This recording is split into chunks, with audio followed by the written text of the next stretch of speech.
1542 رجب کی 5ویں تاریخ 949 ہجری کو راجپوتانہ جدید سندھ کے امر کوٹ کے راجپوت قلعے میں پیدا ہوئے، جہاں ان کے والدین کو مقامی ہندو حکمران رانا پرساد نے پناہ دی تھی۔ تاریخ بتاتی ہے کہ ہمایوں کی جلاوطنی کے طویل عرصے کے دوران اکبر کی پرورش کابل میں اس کے ماموں کامران مرزا اور عسکری مرزا اور اس کی پھوپھیوں، خاص طور پر کامران مرزا کی اہلیہ کے وسیع خاندان نے کی۔ اس نے اپنی جوانی شکار، دوڑنا اور لڑنا سیکھنے میں گزاری، جس سے وہ ایک بہادر، طاقتور اور بہادر جنگجو بن گیا، لیکن اس نے کبھی پڑھنا یا لکھنا نہیں سیکھا، تاہم یہ اس کی علم کی تلاش میں رکاوٹ نہیں بنا۔ 20 نومبر 1551 کو ہمایوں کا سب سے چھوٹا بھائی ہندل مرزا کامران مرزا کی افواج کے خلاف لڑائی میں مارا گیا۔ اپنے بھائی کی موت کی خبر سن کر ہمایوں غم سے نڈھال ہو گیا۔ 9 سال اکبر کی غزنی کے گورنر کے طور پر پہلی تقرری کے وقت اس نے ہندل کی بیٹی رقیہ سلطان بیگم سے شادی کی۔ ہمایوں نے اکبر کو ہندل کی فوجوں کی کمان سونپی اور ہندل کی تمام دولت شاہی جوڑے کو دے دی۔ اکبر کی رقیہ سے شادی پنجاب کے جالندھر میں اس وقت ہوئی تھی جب وہ دونوں 14 سال کے تھے۔ وہ ان کی پہلی بیوی اور اہم ساتھی تھیں۔ یاد رہے کہ جلال الدین اکبر نے اپنی زندگی میں 10 سے زیادہ شادیاں کیں، جن کے بارے میں ہم آپ کو ویڈیو میں آگے چل کر تفصیل سے بتائیں گے۔ ناظرین، آپ کو بتاتے چلیں کہ شیر شاہ سوری کے بیٹے اسلام شاہ کی جانشینی پر ہونے والی افراتفری کے بعد ہمایوں نے 1555 میں دہلی پر دوبارہ قبضہ کر لیا۔ اس کے فارسی اتحادی طہماسپ کی طرف سے جزوی طور پر فراہم کردہ فوج کی قیادت کی۔ چند ماہ بعد ہمایوں کی موت ہو گئی۔ اکبر کے سرپرست بیرم خان نے اکبر کی جانشینی کی تیاری کے لیے موت کو چھپایا۔ تاریخی روایات کے مطابق اکبر نے 14 فروری 1556 کو ہمایوں کے بعد مغل تخت پر دوبارہ قبضہ کرنے کے لیے سکندر شاہ کے خلاف جنگ جاری رکھی۔ کلانور پنجاب میں 14 سالہ اکبر کو بیرم خان نے ایک نئے تعمیر شدہ چبوترے پر تخت نشین کیا جو ابھی تک کھڑا ہے۔ اسے شہنشاہ، فارسی میں بادشاہوں کا بادشاہ، قرار دیا گیا تھا۔ ناظرین، آئیے اب بات کرتے ہیں اکبر کی فوجی مہمات کی۔ آپ کو بتاتے چلیں کہ اکبر کے پاس ناقابل شکست فوجی مہمات کا ریکارڈ تھا، جس نے برصغیر پاک و ہند میں مغل حکومت کو مستحکم کیا۔ اس فوجی قابلیت اور اختیار کی بنیاد اکبر کی مغل فوج کی ہنرمندی تھی۔ خاص طور پر منصبداری نظام اکبر کے زمانے میں مغل اقتدار کو برقرار رکھنے میں اپنے کردار کے لیے سراہا گیا ہے۔ یہ نظام مغل سلطنت کے خاتمے تک چند تبدیلیوں کے ساتھ برقرار رہا، لیکن اس کے جانشینوں کے تحت آہستہ آہستہ کمزور ہوتا گیا۔ اکبر کے دور میں تنظیمی اصلاحات کے ساتھ توپوں، قلعہ بندیوں اور ہاتھیوں کے استعمال میں اختراعات شامل تھیں۔ اکبر نے ماچس کے تالوں میں بھی دلچسپی لی اور مختلف تنازعات کے دوران انہیں مؤثر طریقے سے استعمال کیا۔ اس نے آتشی اسلحے اور توپ خانے کی خریداری میں عثمانیوں اور بڑھتے ہوئے یورپیوں، خاص طور پر پرتگالیوں اور اطالویوں کی مدد لی۔ اکبر کے زمانے میں مغل آتشی اسلحے کسی بھی چیز سے کہیں زیادہ بہتر تھے، جو علاقائی حکمرانوں، معاونینوں یا ذمہ داروں کے ذریعے تعینات کیے جا سکتے تھے۔ ان ہتھیاروں کا ایسا اثر تھا کہ اکبر کے وزیر ابو الفضل نے ایک بار اعلان کیا کہ ترکی کو چھوڑ کر شاید کوئی ملک ایسا نہیں ہے جس میں اس کے بندوقوں کے پاس حکومت کو محفوظ بنانے کے لیے ہندوستان سے زیادہ ذرائع موجود ہوں۔ ناظرین، موجودہ دور کی اصطلاحات میں یوں کہہ لیجئے کہ اپنے سپر پاور ہونے کا اعلان کیا۔ ناظرین، یاد رہے کہ اکبر کے والد ہمایوں نے صفی حمایت کے ساتھ پنجاب، دہلی اور آگرہ پر دوبارہ کنٹرول حاصل کر لیا تھا، لیکن ان علاقوں میں بھی مغلوں کی حکومت غیر یقینی تھی، اور جب ہمایوں کی موت کے بعد سوروں نے آگرہ اور دہلی کو دوبارہ فتح کیا تو شہنشاہ اکبر کی قسمت غیر یقینی لگ رہی تھی۔ اکبر کی اقلیت اور مغلوں کے مضبوط گڑھ قابل سے فوجی مدد کے کسی امکان کی کمی نے، جو بدخشاں کے حکمران شہزادہ مرزا سلیمان کے حملے کی زد میں تھا، صورتحال کو مزید گھمبیر کر دیا تھا۔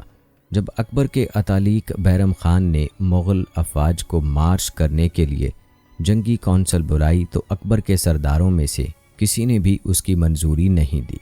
البتہ بیرم خان امراء پر غالب آنے میں کامیاب ہو گیا۔ تاہم اور یہ طے پایا کہ مغل پنجاب میں سر کے سب سے مضبوط حکمران سکندر بادشاہ کے خلاف مارچ کریں گے۔ دہلی کو تردی بیگ خان کی حکومت میں چھوڑ دیا گیا تھا، تاہم سکندر شاہ سوری نے اکبر کے لیے کوئی بڑی فکر نہیں کی اور مغل فوج کے قریب آنے پر جنگ کرنے سے گریز کیا۔ سب سے بڑا خطرہ ہیمو کی طرف سے آیا، جو سور حکمرانوں میں سے ایک وزیر اور جنرل تھا، جس نے خود کو ہندو شہنشاہ قرار دیا تھا اور مغلوں کو ہند گنگا کے میدانی علاقوں سے نکال دیا تھا۔ کہتے ہیں بیرم خان کی طرف سے زور دیا گیا، جس نے ہیمو کے اپنی پوزیشن کو مستحکم کرنے سے پہلے مغل فوج کو دوبارہ مارشل کیا۔ اکبر نے اس پر دوبارہ قبضہ کرنے کے لیے دہلی کی طرف کوچ کیا۔ بیرم خان کی قیادت میں اس کی فوج نے ہیمو اور سور کی فوج کو 5 نومبر 1556 کو پانی پت کی دوسری جنگ میں دہلی کے شمال میں 50 میل کے فاصلے پر شکست دی۔ ناظرین، تاریخ بتاتی ہے کہ لڑائی کے فوراً بعد مغل افواج نے دہلی اور پھر آگرہ پر قبضہ کر لیا۔ اکبر نے فاتحانہ انداز میں دہلی میں داخلہ لیا، جہاں وہ 1 ماہ تک رہا۔ پھر وہ اور بیرم خان سکندر شاہ سے نمٹنے کے لیے پنجاب واپس آئے، جو دوبارہ سرگرم ہو گیا تھا۔ اگلے 6 مہینوں میں مغل نے سکندر شاہ سوری کے خلاف ایک اور بڑی جنگ جیت لی، جو مشرقی بنگال کی طرف بھاگ گئے۔ اکبر اور اس کی افواج نے لاہور پر قبضہ کیا اور پھر پنجاب میں ملتان پر قبضہ کر لیا۔ اس کے بعد 1558 میں اکبر نے اپنے مسلمان حکمران کی شکست اور اڑان کے بعد اجمیر پر قبضہ کر لیا، جو راجپوتانہ کا یک بستہ تھا۔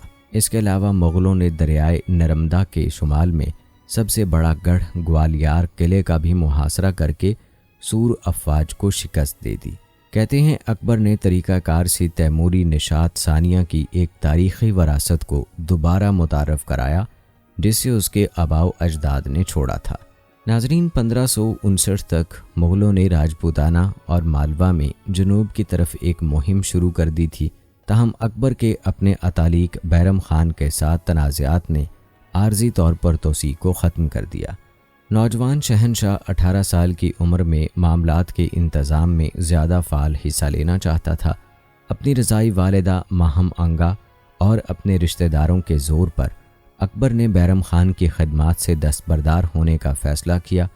عدالت میں ایک اور تنازع کے بعد اکبر نے بالآخر 1560 کے موسم بہار میں بیرم خان کو برطرف کر دیا اور اسے حج پر مکہ جانے کا حکم دیا۔ بیرم خان مکہ کے لیے روانہ ہوا، لیکن راستے میں اس کے مخالفین نے بغاوت پر آمادہ کیا۔ وہ پنجاب میں مغل فوج کے ہاتھوں شکست کھا کر سر تسلیم خم کرنے پر مجبور ہوئے، تاہم اکبر نے اسے معاف کر دیا اور اسے یہ اختیار دیا کہ وہ یا تو اپنے دربار میں جاری رہے یا پھر سے اپنی زیارت شروع کر سکے۔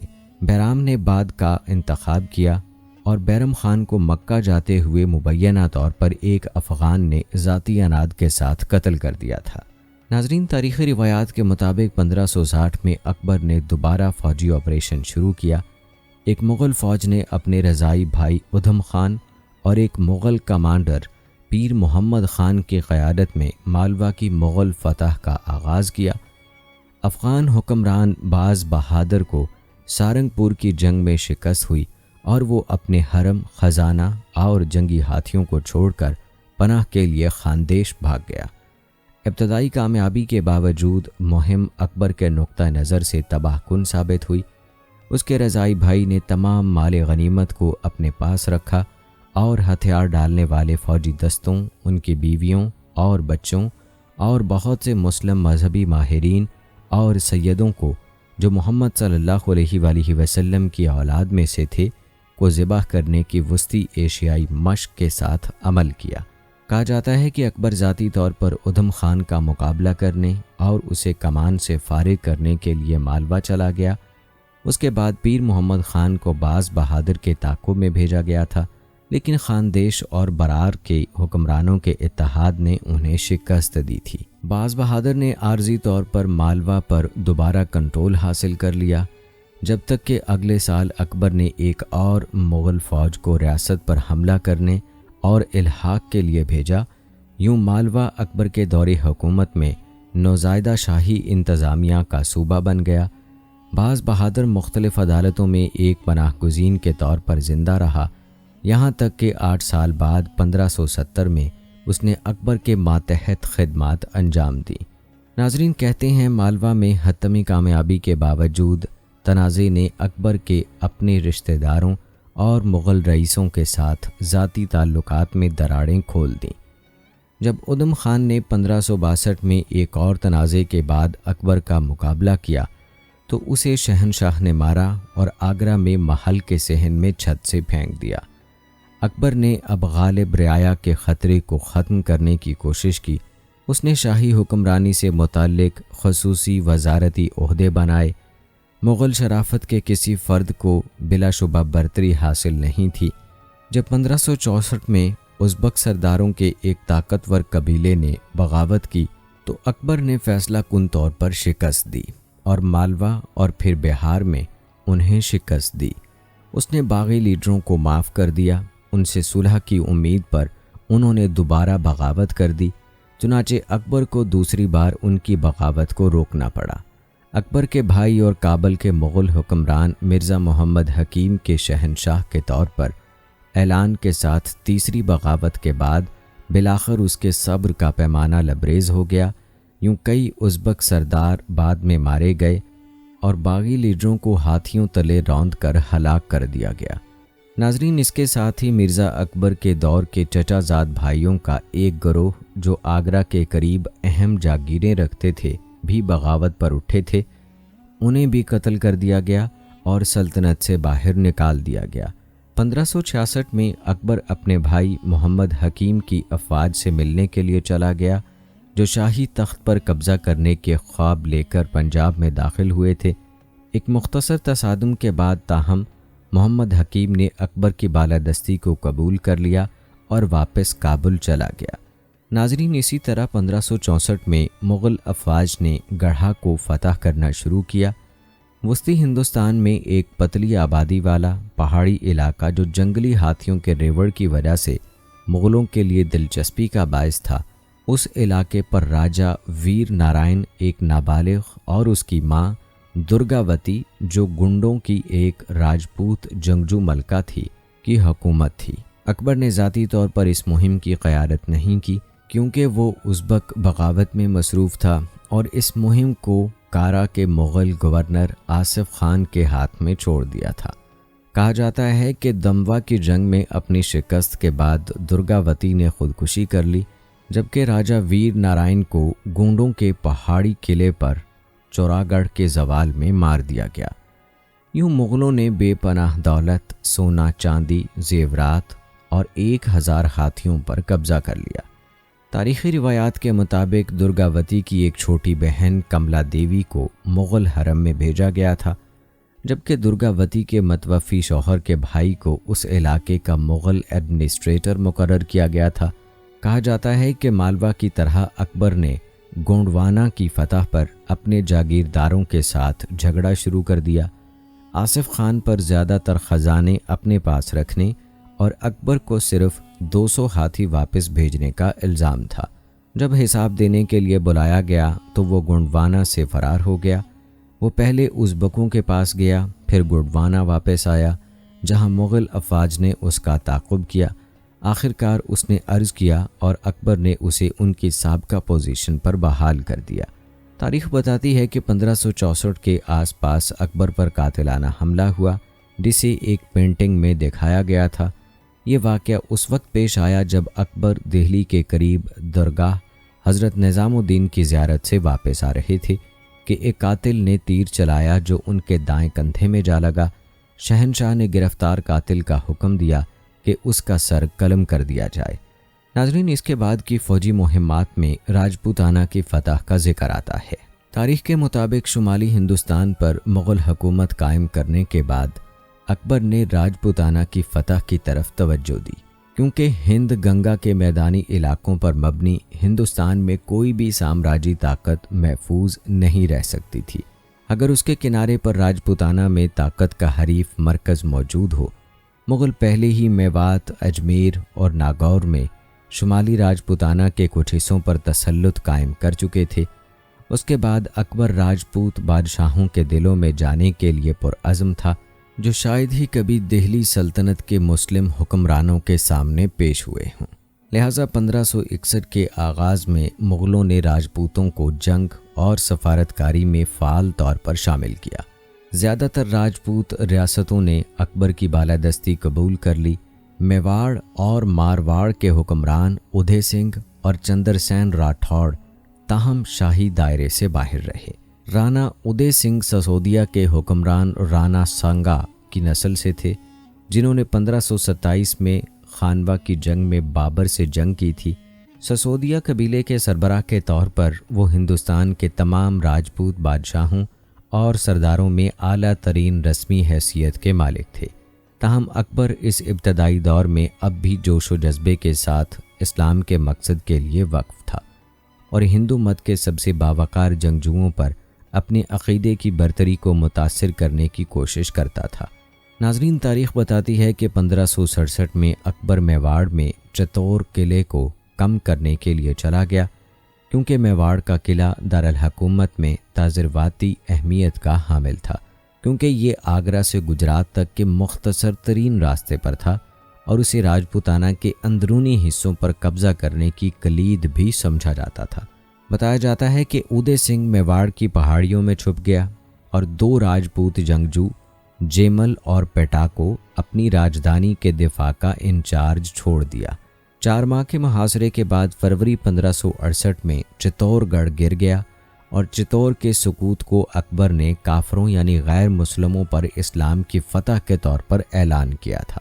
تاریخ بتاتی ہے کہ اکبر نے زندہ بچ جانے والے محافظوں اور 30,000 غیر جنگجوؤں کا قتل عام کیا تھا اور ان کے سر پورے علاقے میں قائم ٹاوروں پر دکھائے گئے تھے تاکہ اپنے اختیار کو ظاہر کر سکیں۔ جو مال غنیمت مغلوں کے ہاتھ میں آیا اسے پوری سلطنت میں تقسیم کر دیا گیا۔ وہ 3 دن چتور گڑھ میں رہا، پھر آگرہ واپس آیا، جہاں فتح کی یاد منانے کے لیے اس نے اپنے قلعے کے دروازوں پر ہاتھیوں پر سوار جیمل اور پٹا کے مجسمے لگائے۔ ادے سنگھ کی طاقت اور اثر و رسوخ ٹوٹ گیا۔ اس نے پھر کبھی میواڑ میں اپنی پہاڑی پناہ گاہ سے باہر جانے کا ارادہ نہیں کیا اور اکبر اس کے رہنے پر راضی تھا۔ ناظرین، یوں چتور گڑھ کے زوال کے بعد 1568 میں رنتھمبور قلعہ پر مغلوں کا حملہ ہوا۔ رنتھمبور پر ہاڈا راجپوتوں کا قبضہ تھا اور اسے ہندوستان کا سب سے طاقتور قلعہ کہا جاتا تھا۔ تاہم یہ چند ماہ کے بعد ہی گر گیا۔ اکبر اب تقریباً پورے راجپوتانہ کا مالک تھا۔ زیادہ تر راجپوت بادشاہ مغلوں کے تابع ہو چکے تھے، صرف میواڑ کے قبیلے ہی مزاحمت کرتے رہے۔ یاد رہے کہ ادے سنگھ کے بیٹے اور جانشین پرتاپ سنگھ کو بعد میں 1576 میں ہلدی گھاٹی کی لڑائی میں مغلوں نے شکست دی تھی۔ تاہم رانا پرتاپ سنگھ نے مغلوں پر مسلسل حملہ کیا اور اکبر کی زندگی میں اپنے آباء و اجداد کی زیادہ تر سلطنت کو برقرار رکھنے میں کامیاب رہا۔ ناظرین، اکبر کے اگلے فوجی مقاصد گجرات اور بنگال کی فتح تھے، جنہوں نے ہندوستان کو بالترتیب بحیرہ عرب اور خلیج بنگال کے ذریعے ایشیا، افریقہ اور یورپ کے تجارتی مراکز سے جوڑ دیا۔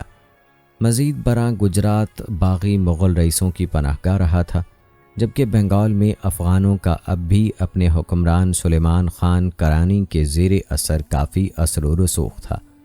اکبر نے سب سے پہلے گجرات کے خلاف پیش قدمی کی، جو کہ راجپوتانہ اور مالوا کے مغل صوبوں میں واقع تھا۔ گجرات اپنے ساحلی علاقوں کے ساتھ اس کے وسطی میدانی علاقوں میں زرعی پیداوار کی بھرپور پیداوار، ٹیکسٹائل اور دیگر صنعتی سامان کی شاندار پیداوار اور ہندوستان کی مصروف ترین بندرگاہیں ہیں۔ اسی لیے اکبر نے سمندری ریاست کو ہند گنگا کے میدانی علاقوں کے وسیع وسائل سے جوڑنے کا ارادہ کیا۔ تاہم ظاہری بات یہ تھی کہ باغی مرزا، جنہیں پہلے ہندوستان سے نکال دیا گیا تھا، اب وہ جنوبی گجرات کے ایک اڈے سے کام کر رہے ہیں۔ مزید برآں اکبر کو گجرات کے گروہوں کی طرف سے حکمران بادشاہ کو معزول کرنے کے لیے دعوت نامے موصول ہوئے تھے، جو اس کی فوجی مہم کے لیے جواز کے طور پر کام کرتے تھے۔ 1572 میں وہ احمد آباد، دارالحکومت اور دیگر شمالی شہروں پر قبضہ کرنے کے لیے منتقل ہو گیا اور اسے گجرات کا قانونی خود مختار قرار دیا گیا۔ 1573 تک اس نے مرزاؤں کو بھگا دیا تھا جو علامتی مزاحمت کی پیشکش کے بعد دکن میں پناہ لینے کے لیے بھاگ گئے۔ سورت خطے کا تجارتی دارالحکومت اور دیگر ساحلی شہر جلد ہی مغلوں کے حوالے کر دیے گئے۔ تاریخ بتاتی ہے کہ گجرات پر اپنا اقتدار قائم کرنے کے بعد اکبر فتح پور سیکری واپس آیا، جہاں اس نے اپنی فتوحات کی یاد میں بلند دروازہ تعمیر کروایا، لیکن افغان امراء کی طرف سے بغاوت، جس کی حمایت ادر کے راجپوت حکمران نے کی، اور مرزا کی نئی سازشوں نے اسے گجرات واپس جانے پر مجبور کر دیا۔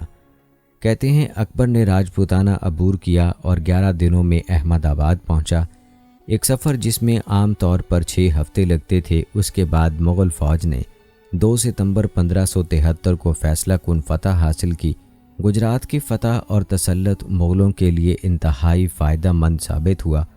تاریخی روایات کے مطابق اس علاقے سے اخراجات کے بعد اکبر کے خزانے کو سالانہ 50 لاکھ روپے سے زیادہ کی آمدنی ہوتی تھی۔ ناظرین، اکبر اب ہندوستان میں زیادہ تر افغان باقیات کو شکست دے چکا تھا۔ افغان اقتدار کا واحد مرکز اب بنگال میں تھا، جہاں ایک افغان سردار سلیمان خان کرانی، جس کے خاندان نے شیر شاہ سوری کے ماتحت خدمات انجام دی تھیں، اقتدار میں تھے، جبکہ سلیمان خان نے اکبر کو جرم کرنے سے احتیاط سے گریز کیا۔ اس کے بیٹے داؤد خان نے، جو 1572 میں اس کا جانشین بنا تھا، دوسری صورت میں فیصلہ کیا، جہاں سلیمان خان نے اکبر کے نام سے خطبہ پڑھا تھا اور مغلوں کی بالادستی کو تسلیم کیا تھا۔ داؤد خان نے شاہی عہدہ سنبھال لیا اور اکبر کی مخالفت میں خطبہ اپنے نام کرنے کا حکم دیا۔ بہار کے مغل گورنر منیم خان کو داؤد خان کو سزا دینے کا حکم دیا گیا، لیکن بعد میں اکبر خود بنگال چلا گیا۔ یہ مشرق میں تجارت کو مغلوں کے زیر تسلط لانے کا موقع تھا۔ یوں 1574 میں مغلوں نے داؤد خان سے پٹنہ پر قبضہ کر لیا، جو بنگال بھاگ گیا۔ کہتے ہیں اکبر فتح پور سیکری واپس آیا اور اپنے جرنیلوں کو مہم ختم کرنے کے لیے چھوڑ دیا۔ مغل فوج کو بعد میں 1575 میں ٹکروئی کی جنگ میں فتح حاصل ہوئی، جس کی وجہ سے بنگال اور بہار کے کچھ حصے جو داؤد خان کے زیر تسلط تھے، مغل سلطنت کی جاگیر کے طور پر کررانی خاندان کے ہاتھ میں صرف اڑیسہ ہی بچا تھا۔ تاہم 1 سال بعد داؤد خان نے بغاوت کی اور بنگال کو دوبارہ حاصل کرنے کی کوشش کی۔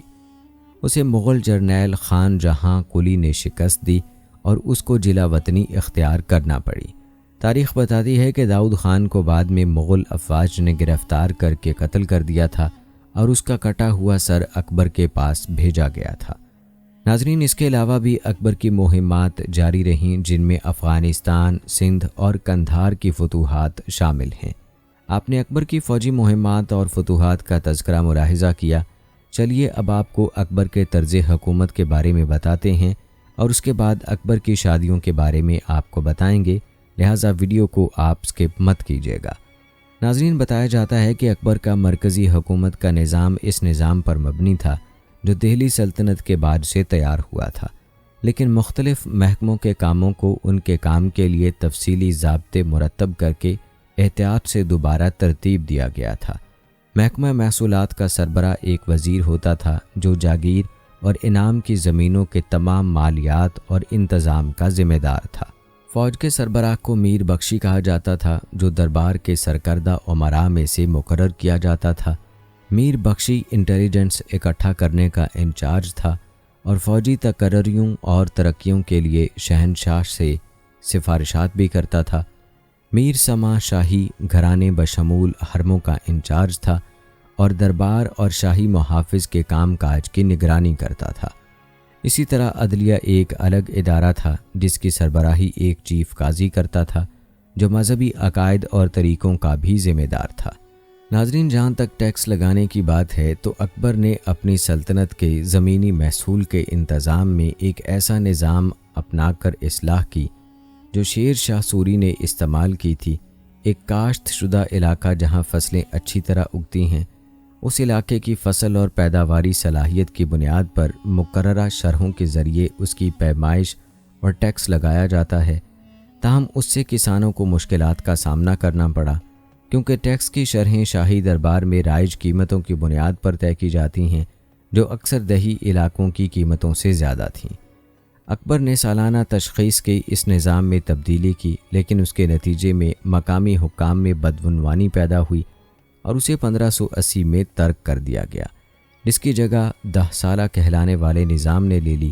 نئے نظام کے تحت آمدنی کا حساب پچھلے 10 سالوں کی اوسط پیداوار کی 1/3 کے طور پر کیا گیا تھا، جو ریاست کو نقد میں ادا کیا جانا تھا۔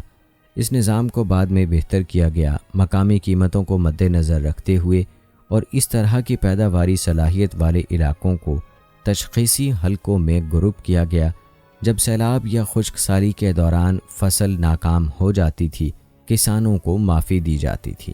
اکبر کا 10 سالہ نظام، جسے ضبطی بھی کہا جاتا ہے، کا سہرا راجہ ٹوڈر مل کو جاتا ہے، جو شیر شاہ سوری کے ماتحت ریونیو افسر کے طور پر بھی خدمات انجام دیتے تھے۔ ناظرین، اب بات کرتے ہیں اکبر بادشاہ کے دور کی فوجی تنظیم کی۔ کہتے ہیں اکبر نے اپنی فوج کے ساتھ ساتھ شرافت کو ایک نظام کے ذریعے منظم کیا، جسے منصبداری کہا جاتا تھا۔ اس نظام کے تحت فوج میں ہر افسر کو ایک عہدہ، ایک منصبدار تفویض کیا جاتا تھا، اور کئی گھڑ سوار دستے تفویض کیے جاتے تھے جو اسے شاہی فوج کو فراہم کرنے ہوتے تھے۔ منصبداروں کو 33 طبقات میں تقسیم کیا گیا تھا۔ 7,000 سے 10,000 فوجیوں تک کے 3 اعلیٰ کمانڈنگ رینک عام طور پر شہزادوں کے لیے مخصوص تھے۔ 10 سے 5,000 کے درمیان دیگر رینک شرافت کے دیگر ارکان کو تفویض کیے گئے تھے۔ کہتے ہیں سلطنت کی مستقل کھڑی فوج کافی چھوٹی تھی، اور شاہی فوجیں زیادہ تر دستوں پر مشتمل ہوتی تھیں، جن کی دیکھ بھال منصبداری کرتے تھے۔ افراد کو عام طور پر ایک ادنا منصب پر مقرر کیا جاتا تھا، اور پھر ان کی قابلیت کے ساتھ ساتھ شہنشاہ کی مہربانی کی بنیاد پر ترقی دی جاتی تھی۔ ہر منصبدار کو ایک مخصوص تعداد میں گھڑ سوار اور اس سے دگنی تعداد میں گھوڑے رکھنے کی ضرورت تھی۔ گھوڑوں کی تعداد زیادہ تھی کیونکہ جنگ کے وقت انہیں آرام اور تیزی سے تبدیل کرنا پڑتا تھا۔ اکبر نے اس بات کو یقینی بنانے کے لیے سخت اقدامات کیے کہ مسلح افواج کے معیار کو اعلیٰ سطح پر برقرار رکھا جائے۔ گھوڑوں کا باقاعدگی سے معائنہ کیا جاتا تھا، اور عام طور پر صرف عربی گھوڑوں کو ہی ملازم رکھا جاتا تھا۔ منصبداروں کو ان کی خدمات کا اچھا معاوضہ دیا جاتا تھا، اور وہ اس وقت دنیا میں سب سے زیادہ معاوضہ ملٹری سروس کا درجہ رکھتے تھے۔ ناظرین، آپ کو بتاتے چلیں کہ اکبر سلیم چشتی کا پیروکار تھا، ایک مقدس آدمی جو آگرہ کے قریب سیکری کے علاقے میں رہتا تھا۔ اس علاقے کو اپنے لیے خوش قسمت مانتے ہوئے اس نے وہاں پادری کے استعمال کے لیے ایک مسجد بنائی تھی۔ اس کے بعد اس نے چتور اور نتھمبور پر فتوحات کا جشن 1569 میں آگرہ کے مغرب میں 23 میل کے فاصلے پر ایک نئی فصیل دار دارالحکومت کی بنیاد رکھ کر منایا، جسے 1573 میں گجرات کی فتح کے بعد فتح پور یعنی فتح کا شہر کا نام دیا گیا، اور بعد میں اسے فتح پور سیکری کے نام سے جانا جانے لگا، تاکہ اسے اسی طرح کے دوسرے شہروں سے ممتاز کیا جا سکے۔ ناظرین، تاریخ بتاتی ہے کہ اکبر کی پسندیدہ ملکہ کے لیے محل، ایک بہت بڑی مصنوعی جھیل اور پانی سے بھرے شاندار صحن بنائے گئے، تاہم شہر کو جلدی ترک کر دیا گیا اور دارالحکومت کو 1585 میں لاہور منتقل کر دیا گیا۔ اس کی وجہ یہ ہو سکتی ہے کہ فتح پور سیکری میں پانی کی فراہمی ناکافی تھی یا ناقص معیار کی تھی، جبکہ کچھ مورخین کا خیال ہے کہ اکبر کو اپنی سلطنت کے شمال مغربی علاقوں میں جانا پڑا، اور اس لیے اپنا دارالحکومت شمال مغرب میں منتقل کر دیا، اور دوسرے ذرائع سے پتہ چلتا ہے کہ اکبر نے شہر میں دلچسپی کھو دی یا محسوس کیا کہ یہ فوجی طور پر قابل دفاع نہیں ہے۔ ناظرین، تاریخ بتاتی ہے کہ 1599 میں اکبر نے اپنا دارالحکومت واپس آگرہ منتقل کر دیا، جہاں سے اس نے اپنی موت تک حکومت کی۔ اگر بات کی جائے اکبر کے دور کی معیشت اور تجارت کی، تو اکبر کے دور میں تجارتی توسیع کی بڑی خاصیت تھی۔ مغل حکومتوں نے تاجروں کی حوصلہ افزائی کی، لین دین کے لیے تحفظ فراہم کیا، اور غیر ملکی تجارت کی حوصلہ افزائی کے لیے بہت کم کسٹم ڈیوٹی لگائی۔ مزید برآں اس نے تجارت کے لیے سازگار ماحول کو فروغ دینے کی کوشش کی، اور مقامی منتظمین سے مطالبہ کیا کہ وہ تاجروں کو ان کے علاقے میں چوری ہونے والے سامان کی واپسی فراہم کریں۔